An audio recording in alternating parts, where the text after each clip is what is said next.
saya Nurina Safina Betiles, nombor matrik C19A0663.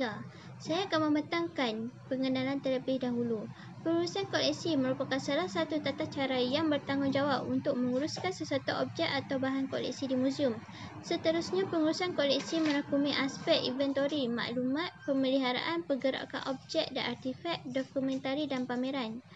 Akhir sekali, bahan koleksi atau objek diadakan untuk pelbagai tujuan yang terdiri daripada rekod sejarah dan warisan untuk dipelihara dan dinikmati oleh pelbagai lapisan masyarakat dan generasi akan datang. Kedua, saya akan membentangkan tentang berkenaan pengumpulan data objek. Saya akan membentangkan bahan koleksi saya iaitu ketul dan kendi. Nombor pendaftaran bagi bahan koleksi ini adalah PK2217. Keadaan koleksi adalah baik. Lokasi semasa koleksi adalah di Galeri Shah Rizal iaitu di Universiti Malaysia Kelantan Bachur. Koleksi ini merupakan alat perkakasan rumah yang telah digunakan oleh masyarakat Kelantan pada zaman dahulu. Ketul dan kendi ini telah dibuat daripada tembaga dan ayat iaitu zin atau timuh sari. Ketul dan kendi ini mempunyai seakar bentuk labu sayur dan mempunyai beberapa bentuk ragam hias. Fungsi utama ketul dan kendi ini adalah tempat membasuh tangan. Fungsi lain bagi ketul adalah tempat meludah dan fungsi lain bagi kendi adalah sebagai tempat menyimpan air bagi tujuan minum. Seterusnya, saya akan membentangkan berkaitan proses-proses penghasilan katalog menggunakan Microsoft Access. Proses pertama adalah pengkaji akan memilih brand database untuk memulakan pengisian maklumat bahan.